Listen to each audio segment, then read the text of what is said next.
We have a great guest today, Meighan Newhouse from Inspirant Group, who we connected on LinkedIn because your company won built-in best remote workplaces. And you've been on Chicago Startups to Watch. And I saw you just got Great Places to Work, which is amazing. I mean, you guys are on fire. So welcome to the show. Thank you so much for coming. Thanks, Jerry. It's good to be here. Hey, everybody. I'm looking forward to the conversation. Yeah, totally. So same format, we will go, 30, 45 minutes, depending on the conversation and how we're going on it. Carol Ann Sharp is here, super fan. She has made every single show. Carol Ann, thank you so much for popping on. And so, guys, if you have any questions, you can put them in the chat. Tell us where you're tuning in from and where you're coming from. I'd love to see that. And just some reminders. I think Roanne and Maria will have to remind me. I think we just passed 70 members on the best places to lead a private Facebook group. And so just a great place to share community, get questions answered. I know we had some fun on Friday talking about when we are not at work, what do we like to do on our weekend? So people were posting some fun things. I think Jared posted his son scoring a goal, and I did make it out on a boat this past weekend, which was awesome. So I would encourage all of you to come and visit. It's just a really great place. So Meg, here's what I want to talk about, because this is like a super hot topic of how we work in today's environment. So prior to COVID, we had people sometimes played around with this whole idea of work from home and what were the parameters around it. And could you do it once a week? Could you do it once a month? And we didn't know how to track it. And it all became confusing. And then I think it was March 13th happened and everyone was mandated to go home and we had to figure this out. So give me a little bit of the backstory of Inspirant, because you started as a remote workforce. And you've been, acknowledged as a leader in this space. And so I would love to hear why you started out as a remote company and then how you've navigated these waters forward. Yeah, sure.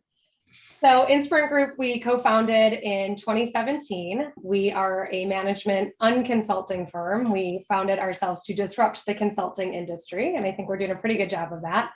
It's myself and my two co-founders. And yeah, we were remote first. And honestly, Jerry, it's because we're experienced consultants, which means that we're old and we just don't want to travel anymore. So we had done, we all were the road warriors for years. And we, Monday, I don't know if any of you have traveled for work, but it's, you hit the road Sunday night or Monday morning, you're gone till Thursday, then you have to go into the office on Friday because you have to schmooze, because if you want to move up in the company, you've got to, show your face and talk to the right people and have the right meetings. And we're all just like, why?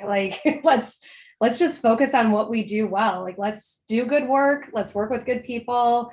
Let's have some fun. But honestly, we're hiring people that we can trust. If you can't trust the people that you're hiring, you shouldn't be hiring them. So we're hiring team members that we trust to do the job, and they can do it from anywhere. They're grown-ups, they're smart, they're capable. So you self-organize. If you need to get together with people to have a collaboration session or brainstorming session, if you need to be on site for FaceTime with the client, or you want to take them out to lunch or drinks, do what you need to do to run your business and your career. And we're here to support you. So we've been that way since day one. We were always a camera on culture. So we've been doing this since 2017 too. So it's nice to have that FaceTime, even if, I'm sitting in my office and you're in your office, 20 miles away, still good to see each other and have that FaceTime. But I mean, we have an office in Naperville. That's where one of my co-founders lives, which is a Chicago suburb. Sorry. And I've been to it 3 times in the last 5 years. So it's just, you go when you need to go, and you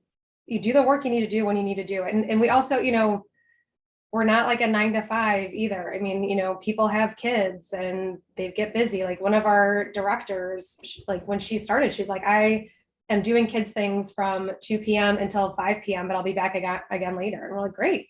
Yeah, you do you. Let us know if you need any help. I think it's interesting because Matt Foxall was on a couple weeks ago, and he broke down how he transformed his culture. So he inherited a division of a company, a Fortune 500 company that was 40th out of 40, and he got to number 4 in the country within 3 years because of really his culture change and his hiring. How do you know that you're hiring people you can trust? How do you do that differently in today's day and age? So Inspirant's grown super organically. And honestly, as we started, we hired people that we had worked with before. So we knew how they worked and we trusted them and we'd seen how they, perform and their deliverables. We've gotten big enough now where we have to hire people outside of our immediate network and, post jobs on LinkedIn and talk to strangers and, like, okay. And that's where company values really come into play. So one of the very first things that we did when we founded Inspirant was define our core values. And you have to know, like, I adore my co-founders, but we are 3 incredibly different people. We look at pretty much everything really differently. And we work really well together. We're incredibly complementary, and I'm very fortunate with that. So sitting down and hammering out what Inspirant's core values needed to be took a long time, honestly, like hours and hours and hours of locking ourselves in a conference room with a whiteboard. Like, what is really important? Like, what are we trying to do? What is the purpose of all of this? The cool part, though, is like, you've got, me, I'm the people person. Like, I'm the bleeding heart. I love people. I was a psych major. Like, people are my jam. My other favorite job besides what I'm doing right now, honestly, was when I was a bartender and waitress, because I just love like talking to people, meeting people, providing a service, helping them out. And, then I've got my CTO who's like Mr. Tech. Like, he was, a data architect for much of his career. And like, but he still appreciates people. Like, he gets it, and then my other partner, Amir, is like a schmoozer and like the, shaking hands and kissing babies. And we just decided like, it's all about people. So we have our core values. And that's what it is. I mean, when you're talking to people, first of all, like, I get a feeling right away, you guys probably do too at this point in your careers and your lives, like, feel like you can just kind of get a sense right away of a person, and are they being genuine or are they BSing you? And, I don't look at resumes, honestly. Like, I don't care where you went to school or like, just like, let's talk. Can you do the job? Are you a good person? And do you share our core values? And give me some examples of what that looks like. And then that's how I think you grow the culture. And Matt, congratulations. I keep this on my desk for like celebration. So nice job on the award. That's pretty huge. I love it. That's like a take on that was easy button, right?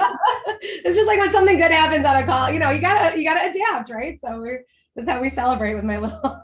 I love it. I love it. I think that serves as the foundation, because, people that I speak with, senior leaders who are concerned about remaining in a remote environment, it does come down to trust.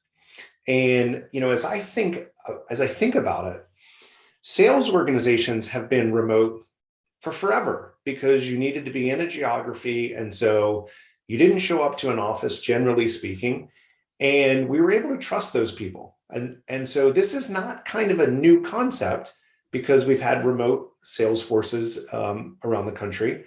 And yet for operational people, it's like, I don't really trust them. And I think it really boils down to this whole notion of, we're not clear on the expectations of what we need this person to do to contribute to the company to create a positive ROI that we can pay them 27 shekels a day and be happy with the return on our investment, as a business owner. And so how do you do that? How do you manage that internally for your people to make sure that, there is a level of trust because they are performing to expectations? Yeah. I mean, you said it right there, Jared. And I think the big differentiator with the sales teams is that like either they were making their numbers or they weren't. Like, that was pretty, right? They had monthly quotas, and either they were hitting those quotas and the money was coming in or it wasn't. That's pretty obvious. But you all might be dealing with knowledge workers. That's who I work with, corporate America, right? So people who, there are salespeople, but people who are basically like producing ideas, not necessarily like widgets that you can count, but like, they're delivering on projects, or they have some sort of operational role where they, are responsible for a process or a product or a team or something like that. So yeah, how do you measure their worth, their value to your Right. online. And I think it really is like clearly defined expectations. And I'll probably say this like 100 times on this conversation today, but the best way to figure out what your people need is to ask them and to listen to what they say when they respond. Like we're past the point of assuming what people need, and we're way past the point of one size fits all management. Modern management models were born out of the, industrial revolution where people were creating widgets. And unfortunately, one of the byproducts of that is that human resources were seen the same as all of the resources, so interchangeable, replaceable. And I'm hoping we're at the point in a new revolution where that's no longer the case. Like you guys are all, like every single one of you would say that you're unique and individual and have individual thoughts, and your personality and your backgrounds and all of that makes you bring something very specific and special to the work that you do. And it's the same with your team. So I think, Jerry, for success, for remote working, where you can't sit and watch people, what they're doing and checking in on them all the time. First of all, please do not get those tracking mechanisms. I'm sorry if you have them. If you do, stop spending money on it and delete it immediately. Like you're not running a daycare. So if you want to run a daycare, run a daycare, but like you're working with adults. And again, if you're not hiring people that you can trust, they shouldn't be on your team. That's the long and short of it. But talk to them. Like what do they need to be successful? Where do they want to be doing their work from? If they've shown you in the last 3 years that they can be successful and productive and efficient working from anywhere, why would that need to change at this point? And then agree upon what those success measures look like, and they can come to you with some ideas and you can say, well, that's great, but I also think it should be X, Y, and Z, and just have a conversation.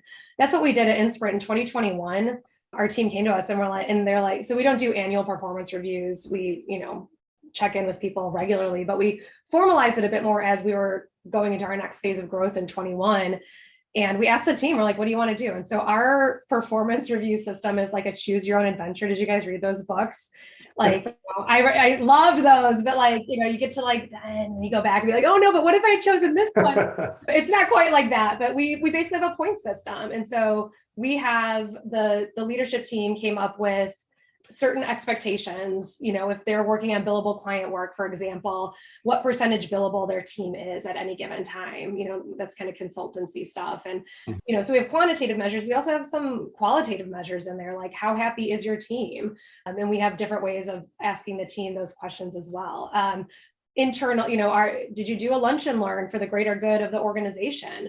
Stuff like that. And so they get different points for that. And then they could also come to us and be like, well, I actually created this internal initiative to update the website or whatever. And I think I get 6 points for that. And so we got to negotiate that. And, every quarter we'll sit down and we'll go through their points tracker and we'll figure it out. And based on that, they're eligible for performance bonuses at the end of the year. So it's fun. And it's, then they feel like they're in control, and those expectations are still clearly laid out with being, super over-engineered or formal about it. I think it's so interesting too, because the whole notion that you alluded to previously, where the woman said, I have my kids from 2 to 5, and that's my priority, and I'm not available. And I just look and say, I get up very early in the morning and I do work, and I regularly have calls at 5 o'clock in the morning, 5:30 in the morning. Does it really matter in today's day and age with technology and asynchronous tools that you can do your work from anywhere and at any time and still be super effective? What are the tools that you're using, Meg, to glue the organization together? Are there any unique tools that you're using? So basic. We really are. We're so basic. So we started out as a Google shop when we first started in 2017. At some point, we migrated to Microsoft. And it's so funny because part of the services we provide are change management services, but I'm like the worst example of do as I say and not as I do. I hated that transition, but here we are on Microsoft. So no, we use Zoom and Teams. We don't even have Slack. We use the Teams chat. But we have, I would say, like reliable and consistent communication. And we have done that since the get-go. And I think that's something that can really help to build a strong culture, regardless if you're on site together or you're spread out all over the world. What does that look like when you say reliable and consistent communication? Because it's one of the things that I see as companies, like you just said, you're going through your next phase of growth. Companies generally are terrible at communicating when they get into that eight to $12 million range. Because I used to just be able to yell over, "Hey Meg, go ship that widget. Everything's good on that one." Yeah. And then it's like you can't do that anymore. And so, tell me a little bit about that. Yeah, well, I mean, so we've never been able to do that. We have never my entire team at Inspirant Group has never all been in an office together at the same time working. I mean, we've had all hands meetings where, maybe once a quarter we get everyone together, but that's for a day, and we're honestly like, we're team building and we're learning about other things. We're not like doing the work. So we've never had the option to be like, we need 5 more widgets over here. So it's reliable, consistent communication. So what does that look like? I mean, we run a lot of our projects in an agile manner. So for project teams, we do those daily stand-ups. So they're jumping, on a 9 o'clock call or a 10 o'clock call to talk for 15 minutes about what work needs to get done that day and who's doing what. That's a way to keep the team aligned. From a company-wide perspective, like I said, we have quarterly all-hands meetings. People can rely on that. And since we are spread out all over the country, we have it both virtually and we have an in-person option in Chicago where about half of our team resides for a Chicago-based company. We have a weekly internal newsletter that comes out every Friday, and people read it and comment on it because one, we incent them to. There's a quarterly contest based on how many times you comment, you get a single entry. So last quarter's prizes were AirPods, but that incents people to read and pay attention because we have a lot of good information in there. We have our workforce is made up of about 75% contract-based workers and 25% full-time workers. And so our full-time workers are a smaller team, and every week the small team gathers together for an hour to talk and catch up. And that has a very set agenda and cadence of what we talk about. So we have multiple ways that we communicate with everybody. Our people and culture lead every month, the beginning of the month, she sends an update on all of the cool events that are happening both virtually and in person that month. So we put a lot of care into letting our team know what's going on a weekly and monthly and quarterly basis. Sounds like it. I mean, it is a pretty cool thing, just like the cadence of communication and repeating it and reinforcing it with a newsletter that's available. All of those things. Carol Ann had a follow-up question for you. So you touched on performance reviews. So do you structure the point system differently for different departments? So Carol Ann's an executive at a pharmaceutical company. They manufacture, they also distribute, they have a sales team. So she has some different, departments that she's responsible for in that. Yeah, thanks, Carolyn. It's nice to meet you. That's a good question. And, and I think because we're a small startup, we have the flexibility to be a little nimble and strange. But so we're also incredibly flat. Like we only have 4 levels at our organization. And I know, we work with Fortune 500 companies. So I know some of the companies we work with have like 80 levels, and I wish I were exaggerating, but literally 80 levels at their organization. So it might be a little bit harder depending on how you're set up, but the point system is based on the person's level at the organization. So basically we have an individual contributor, we have a manager, we have a director, and then we have executives. So based on their level is the point system. So it's not by job necessarily or by department, but based on what their role at the organization is. I think it's a super clever idea. The ability for people to take stewardship and ownership over how they're contributing to the organization, what their unique abilities are. And, again, when I look at compelling companies, do you identify with the vision of the company, the impact that you want to go make? Do you identify with the values and the operating system? How do you feel every day when you go home? And the third is the work that I'm doing. Do I love the work that I'm doing? And the more you can tie people into that, I think the more compelling an organization you can create. Kay, did you have a follow-up? Yeah, I mean, I think that's very helpful because I think most employees would tell you that performance reviews are useless, right? And right now we're going through our performance reviews and I do not like it, right? Because I think that, we have a calibration session and I think that's fine, but don't ask me to change somebody that's excelling at their job. I'm just not going to change it, right? And so, but I'm constantly giving feedback to my folks about, hey, how can we do better, and constantly trying to have that communication with them. I can't speak for obviously other managers, and I think they're doing the same, but just trying to find a better way to do that, because I feel like it's frustrating for the managers and it's frustrating for the employees. So, and maybe sometimes demotivating for them. So. I think that annual performance review is dead. I mean, it's still around, but it's dead. And, so many things have been disrupted in the last 3 years. I think if you aren't looking at everything in your organization right now, and I mean everything, you're missing a real opportunity to make some serious improvements and future-proof your organization, because things have changed dramatically.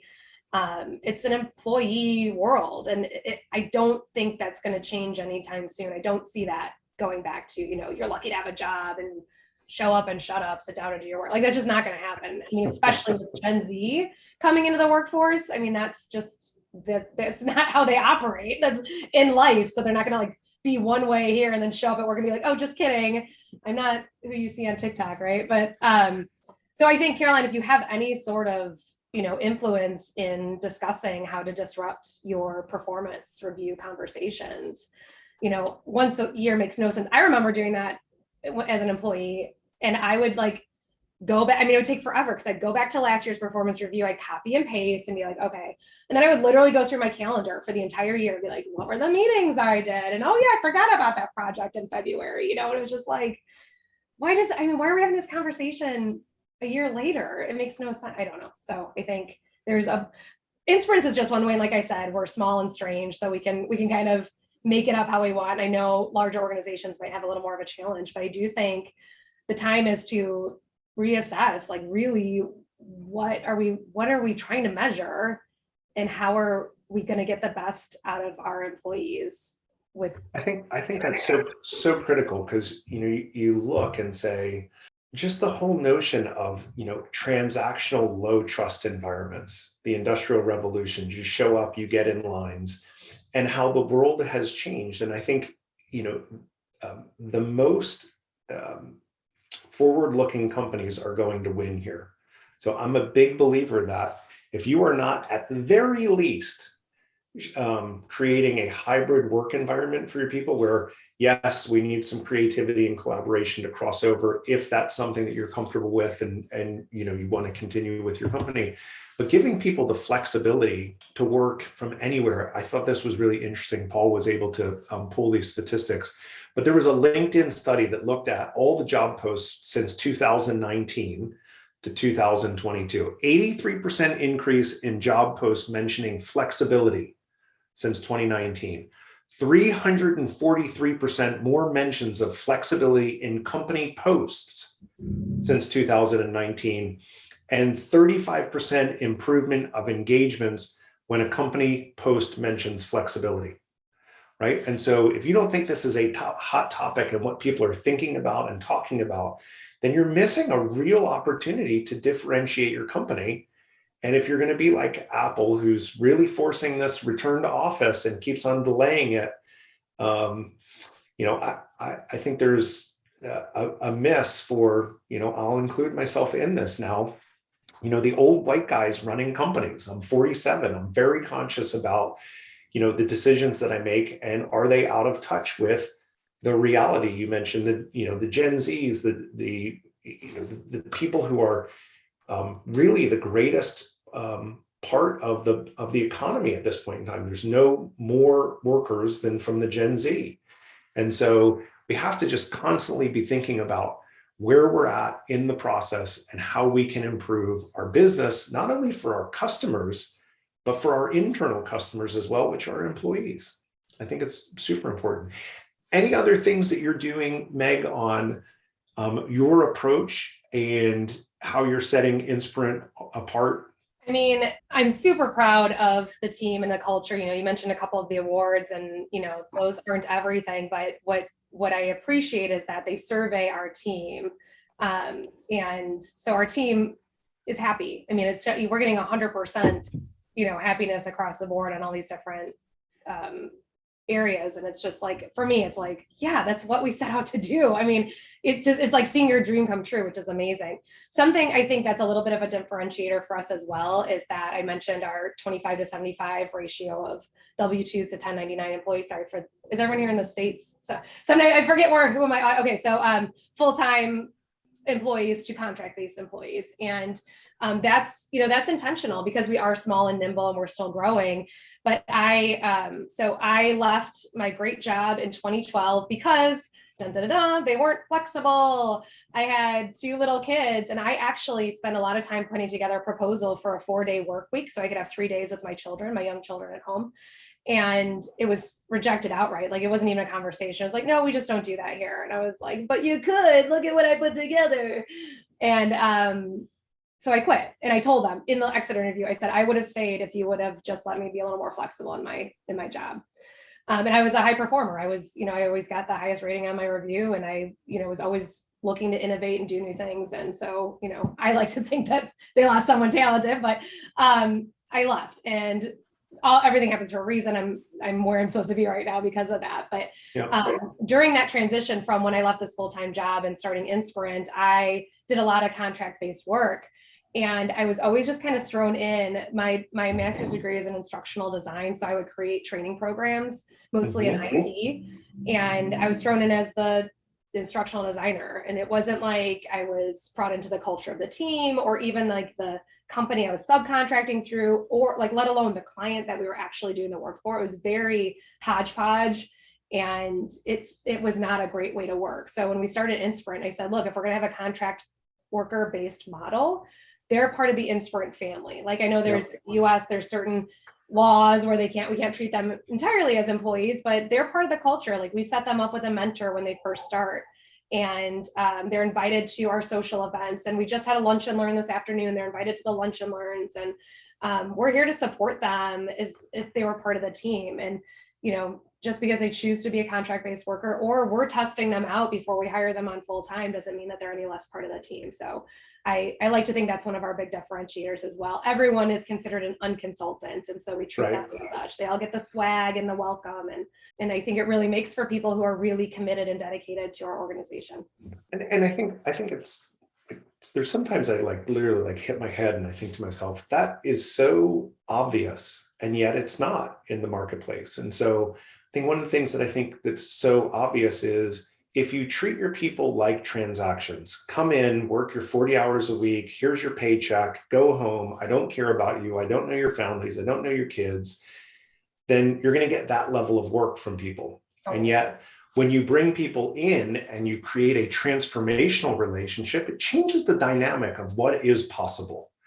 And, one of the things I say is that I'm always trying to build world-class relationships. And the only way you can do that is if you love your people and you create transformational relationships where both of us are getting better. And that, to me, is just way more fun. And, as I look at it, it's a best place to lead. That's a more fun place to be and show up every day and make an impact. Because, man, if I don't care about these people, well, go do something else that you do care about. I just think that's a no-brainer piece. And Jerry, I'll just to underscore that, I will, till my dying breath, tell you that the future of work is people. I know we've got our AI and our machine learning and everything, our company does digital transformation, things are going to the cloud and all that jazz, but there's people behind all of that. And treating your people right and finding the right people to work at your organization, I mean, that's the future. Like, you can never replace that. I just started, I don't know if you guys are familiar with conscious capitalism. So I'm deep into that right now. I'm doing this field guide with my leadership team. We're working through all these details, which is super fun. But the Chicago chapter of the conscious capitalism movement has a book club. And this time we're reading Everybody Matters. So I just started listening to it on my walking my dog this morning anyway. So I throw that out there just because like in the first, I got through maybe the first, like the prologue and the epilogue and whatever. I haven't even gotten to chapter 1 yet, I think, but I'm already so inspired by what they're saying about how people really are like the future, and they're so important to any organization, and treating them, like you said, Jerry, as people and not as resources or as transactions is how you're going to really build these future-proofed companies. Yeah, I think about schools, which is where so much of this learning happens, of being transactional and being in desks and in rows. And I think about, my kids go to a Montessori school by design because it's not that way, including they have bathrooms in their classroom. And so they don't have to ask permission to go to the bathroom. If you have to go to the bathroom, you get up and you go use the bathroom and you come back and continue your work. And so I just think so much of this has been institutionalized, Meg, from such an early age, where I remember walking down the hall with the key, the giant wooden key that was like, oh, that you have the hall pass in the bathroom. I think when you treat people in ways that are mistrusting, there's no way to build trust. And so if you can change that dynamic, companies that I've run, I say to them, I trust you, use good judgment, and I'm not going to be over your shoulder. And so you have to trust people to, use their best decisions, to do their work, to do excellent work. And to me, it just is a no-brainer approach. I wanted to get Matt Kleinrock. I guess he couldn't get in live on the call, but he did send in a question. He said, what are 2 main things to consider and focus on for a company that has typically been a work in the office company, but is transitioning to a more hybrid type atmosphere? I know you guys started fully remote, so may not be the best question for you, but that's what he's thinking about. How do you make that transition? What are the things that are important? Yeah, I mean, Jerry, this is a lot of the work that we do with our clients. I would say all of our clients are going through this right now. So that's a great question. Who asked that question? I'm sorry. Matt Kleinrock. He sent it in from Facebook. Oh, good. Hello, Matt. Thank you for your question. So 2 main things to think about. So I would say people are so worried about the erosion of culture because you aren't going to be bumping into each other at the water cooler. And I think that's a whole other conversation. But I think you can continue to strengthen those relationships. It just has to be a lot more intentional. So as I was talking about what Inspirant Group does before, it might look different for your organization, but come up with regular, reliable, consistent communication that people know is coming, right? So whether you have these like mentors, we have also what we call groupie chats. We call them gruddy chats because they were buddy chats, but now it's a group. Anyway, we have a group of people that they get together every other week, and it changes up every month. And it's just a way, they can talk about anything they want. They get together for a half hour, an hour, and they can bring a coffee or whatever it is. But that's a reliable source of communication to keep people together. So I'd say come up with a couple of those different channels and ensure your leadership is driving that. Because if it's not starting at the top and it's not happening up there and they aren't making it important, it's going to die out. You can't expect it to be a grassroots effort and start from the bottom. So even your highest level of leaderships, your CEO and C-suite have to be like, this is important, make this important. Here's what you guys can expect. And they should probably be communicating stuff out as well. I know what we're seeing at some of our clients is that people aren't communicating because they don't have the plan in place. So I would say that's also okay too, because things keep changing. Like Jerry was saying at the start of the call, numbers are going up again. Things, at least, I think in the States or in certain parts of the state. So I think it's okay to say like, well, this was what we're going to do. And now this is what we're going to do. But communicating that out, I think is huge. And I would say the other thing is to survey people in a bunch of different ways. But you have to be ready to act on what they say. So you can send out like a Survey Monkey or something, or Microsoft Forms, something as simple as that, like asking 3 simple questions. And maybe you do that once a week or once every other week. Like, how are you feeling? What's on your mind? What do you need? Are you looking forward to coming back to the office? Are you dreading it? Why? You could also do, small focus groups, or you could just randomly call people, right? I mean, there's all sorts of ways to connect with people that has to be really intentional when virtual, but you put in the work, you're going to get the rewards. I think that's such a good point, because it does take a level of intention. that you have to work at it a little bit harder than it would be if I ran into you at the water cooler and got to say, oh, Meg, hey, I forgot about this, but here's the update on that project and those things. But when I think about opening up your labor pool options, so it's a tight market and you suddenly can hire from anyone has the skills to do what you need them to do all around the world.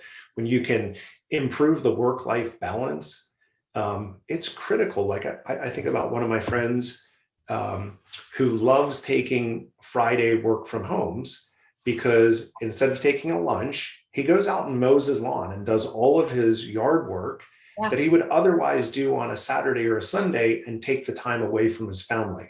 Mm-hmm. And so it's these little things that you sit and go, well, that's smart. And I trust that person and they do great work and they're the high performer. So why wouldn't we make that? I don't even want to call it an exception. Why wouldn't we be doing that for everyone? Because it creates an advantage for our company compared to other companies that are out there. And that guy deserved that. I mean, that's his life. This is his life that we're talking about. And he wants to have more time with his family on the weekend. Shouldn't we be putting systems in place that support that instead of making it more difficult? Yes, but holding on to the way it was is so interesting to me. And it always comes back to, this whole trust. If we had a clear picture of what our people need to do to be contributing to our compelling organization, then it would be less of a problem. And yet, because we're unclear, we say, come into the office. I need to be able to see you and work your 40 hours, put your butt in your seat. And I'm good with that. And yet, people aren't putting great outputs out compared to being responsible and working from home and getting it all done. And so I just think it's just so misguided. I just keep on coming back to it's like the digital music industry that said that the digital music was going to implode the industry. And I haven't bought a CD in 20 years. I've been to plenty of concerts and I bought tons of digital music because with 2 clicks, I can have the music on my phone like that. And it's crazy. And so, I just think that we're holding on to misguided thoughts of ways to lead instead of continuing to evolve forward and what's possible. Jerry, one more little asterisk for what you need to consider when you're going hybrid is don't penalize people who are working from home. So there might be people on your team who want to be in the office every day. They miss putting on real pants and sitting at their desk and commuting and all that. And that's fine. I get it. Like, that's great. Let them do them. But for the people that's not their jam anymore, or the people who, for example, are primary caregivers of children or elderly parents and need that flexibility to be home to be able to do that, they should not get passed up for the same opportunities that the people that are showing up every day are. And that's something that people leaders need to really be aware of and mindful of, that they're not having these unconscious biases because some people are in front of them physically every day and some people are not. I think that's a great point of view. And one of the things that one of the authors that I love, I don't know if you're familiar with Christopher Lochhead, but he was one of the authors on Play Bigger. And he's come up with this concept of digital natives, people who are 35 and younger, and native analogs, old guys like me, people who are 35 and over. And, the way in which we've experienced life is it's wildly different. And so a digital native would say, you know what, I just had a face-to-face meeting with Wayland, and the medium was Zoom. The fact that they weren't in a physical place together just doesn't occur to them because they've grown up on computers and their phone or their tablet or their computer is in real life. Whereas I would say, oh, I had a Zoom call with Wayland. Yeah. And I would describe it differently because I wasn't with him. I didn't have a meeting. I had a Zoom meeting with him. And so as we think about how we're going to transition work going forward, I think we have to be super mindful of that. And, when I first heard Christopher talk about that, I just thought, man, that is so smart. And I'm watching my 5 and 10-year-old grow up and they have iPads and that is real life to them. Like, to me, that's a tool to learn something or do something, but that is part of their life and their ability to do Facebook Messenger with friends and have video calls. which can be a connection point for them. And so that's why I just look and say, this process is only going to accelerate. So the more you try and fight it, the more you're going to be left behind. And that to me is like the most important thing, because you look at every study, you look at stress numbers when you look at studies, people who are going back into the office, they're reporting higher stress rates. That's not good for your people. They're going to find other environments where people are more flexible, more able to do work-life balance. And, people who are in my care and in my sphere of influence, I want you to have that unfair advantage of creating that compelling company where people go, damn, I am so lucky to work for Meg. She's so smart and she's so forward thinking. I feel so cared about. That's what we want to do as senior leaders. And I just think so many people are getting this piece of it wrong. And I can't stick my stake in the ground any harder than saying you should absolutely be at the very least looking at a hybrid work model, if not a total complete nix of the return to office, and just allow people to work from home.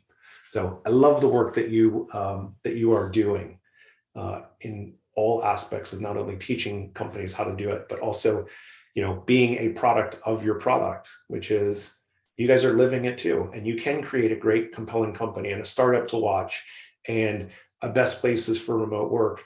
This is, I always come back to, this is not tough stuff. It just is being mindful and thoughtful and building trust with people to be able to do these things. And so I really say congratulations to the work that you're doing. Thank you, Jerry. Yeah, I will often say, I don't think I've ever had an original thought, but it's not rocket science. It's just treating people right. It's just right. Asking them what they need and then giving it to them. My goal is to help people reach their full potential in life. And I just see Inspirant as one of the things that they do during their day. They have 24 hours in a day and they maybe sleep for 7 or 8 of those hours and they spend time with their family and they, do something healthy, I hope, but work is part of that, but it's not all of that. So what else are they doing, and how can, through our tools at Inspirant, really help them fulfill what they want out of their own lives? Love that. Summerlin asked a question. She's going back to the performance reviews. I think that was one of your highlights that you gave the golden boulder on that one. And so Summerlin works in HR inside a company. She said, how would you go about documentation if there was no annual review? So Summerlin, thank you so much for your question. I hope you're feeling better soon. I had COVID at the end of March and it wasn't great, but I'm here to tell the tale. So I hope you are recovering and feel better soon. We have a points tracker, and honestly, we came up with a template, but I don't care how they keep track of their points. So we had a PowerPoint slide that they could use, but we have some people on the team that are using an Excel worksheet. Somebody has a notepad. Somebody has an email, it doesn't matter. Honestly, it's just a conversation point. So it is documented, but it's documented in different ways. For a large organization, that might drive you crazy. I do like consistency, and I do think there's, times for standards and processes, and we do a lot of that in the work that we do. And then we have these quarterly conversations. So they essentially, the employee presents their point tracker. And they have a conversation with our people and culture lead, who's basically our head of HR. And they talk about what they got done and where they might need help getting, points accomplished in the next quarter, or if they had a new idea for how they could gather points, they talk through that and they agree on what the points should be. And so it's just an ongoing conversation. So it's not like we have to dig up their annual review to see how they're doing. We just kind of talk to them regularly and get a pulse on how they're doing. And then as a CEO, I just randomly call people all the time. So it's nice because, I think often when people see their manager, the CEO's number ring up on their phone, they're like, what did I do? But I'm just randomly calling to be like, hey, how's it going? How are you feeling? Anything I can help with, let me know. So that's the other part of it. I would discourage making these conversations a big deal. It's just kind of part of our culture. We have a culture of continuous feedback, is what we say. We say feedback is a gift. I'm giving it to you because I care about you. So we just kind of do it all the time. I do find it interesting on performance reviews. It's we hold all these things that I need to tell someone. And instead of just telling them in the moment of like, hey, Carol Ann, here's what I need to see more of you. We have these moments of like, okay, it's your quarterly review.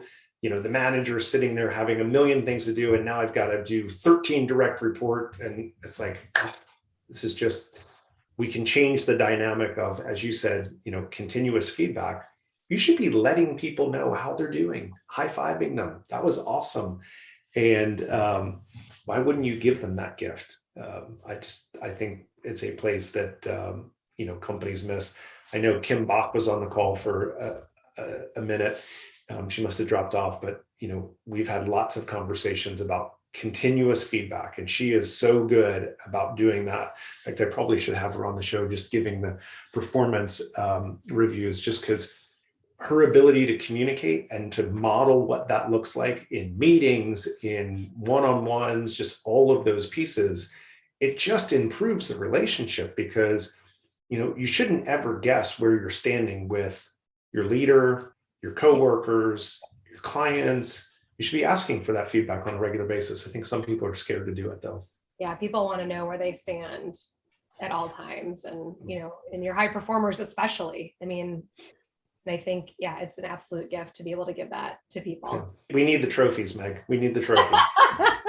Well, the other thing I was going to say is, you might be hearing me say this stuff and be like, but I've got my day job.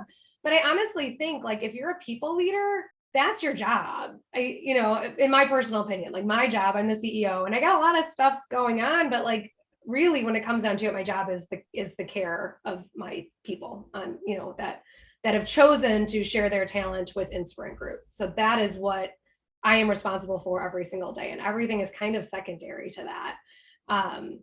So, you know, I'd say if your day job is taking you away from these regular touch points with your team and really ensuring that you're meeting their needs, and I mean, stepping it back, like knowing what they need, you need to take a look at what you're prioritizing, and probably boil that up to your manager and be like, look, I got this team of people I'm responsible for, and I can't meet all of their needs because I'm focusing on building this widget, you know, like one or the other. Like, let's talk about what you need out of me. I think if everyone doesn't take anything else, what Meg just talked about as a leader, and making sure that the people in your care, that is your number one priority. And the example I always give is, you're no longer the first seat and the trombone player. You are the conductor of the orchestra, and you have to tell people when it's their turn to blow the horn or bang the drum or whatever it may be. But I always know when someone's going to go from being that high achiever and great individual contributor to a terrible manager, because when they care about doing the doing instead of caring for their people, they should really stay in the individual contributor role. And we have to create lanes for those people to be rock stars in their individual contributor role. But if caring for your people is a chore and you're not looking forward to it, then you should not be a leader. End of story, period. I don't believe anything more in my life than that. Mm-hmm. And it's when we promote people into places where it's a chore to lead, and their people are a problem and they complain about them, those are the people that we should absolutely get back into that individual contributor role, because they're great at doing it. I mean, you think about who gets promoted, they're great at doing the doing. It doesn't mean that they're great at leading people. And it's one of the greatest trips that we have leading organizations, is we think, oh, that person's a great salesperson. Let's make them the sales manager. We know how well that has worked out over time, for sure. Meg, how do people find you if they want to get more Meighan Newhouse? Well, if you haven't had enough yet. I haven't. I'd stay here all day. Don't forget, Jerry, I invited myself to that beach. So let's keep talking about that. I am on LinkedIn. That's probably the best place to find me. So I go by Meg just because I like to make things easy, but Meighan is spelled kind of funky. It's MEIGHAN, Newhouse. Yeah, connect with me there. And honestly, like, I really do love having conversations. So if you want to, oh, Maria, my gosh, amazing. Right on it. She put my LinkedIn in the chat. Thank you. If I am happy to have like a 30-minute coffee chat just to talk and see if there's any way that we can, you know, help each other out, or anything that I could do to help you. So feel free to reach out if you're interested in doing that. I love it. And on Mondays, you do Meg's Musings, Mhm. which I was on earlier this week, which was great. And it's just, the idea of doing this one-on-one with someone. And again, I think we are always better together, right? And so if we can be in that mindset of how do I help? How do I contribute? Put my guard down, be vulnerable. There are so many opportunities to learn from people. I would be encouraging all of you to reach out to someone that you think is really cool and say, hey, can I get 15 minutes with you? I will be doing it with Meg. That's a great start for you. Fun stuff. Meg, thank you so much for coming and sharing your wisdom and knowledge and experience with all of us. This was super fun. Really appreciate it. Just reminders, housekeeping notes. I would tell you, if you guys haven't joined the Best Places to Lead Facebook group, jog over there and join the conversation. We'd love to have you. And I'm gonna come back to what Alex Sanfilippo said, which was, if you have not gone to Best Places to Lead on Apple Podcasts, you should leave a review. 5 stars, of course. If you could give it 6, that would be amazing, but I think 5 will be enough. So apparently he tells me that's really important for podcasts to get noticed. And I certainly want to share the love and share the wisdom of people like Meg with so many people in the community, because I'm on that personal mission to positively impact 5 million people over the next 5 years through better business. So I appreciate you guys spending an hour with us today on Thursday, and hopefully we'll see you next week. Next week, I'm going to break down the personal Pentagon, which is like my slump buster. We look at 5 aspects, and to a T, when I'm working with CEOs and they say, I'm just in a funk, this is the place that I go to break down, to understand why we're in a funk and how the heck we get out of it. And so I'm going to give you all the brass tacks of making sure that we stay on the tracks of performance. So that'll be next week's show. All right. Guys, thank you so much. It was great to see you. And again, we'll see you next week.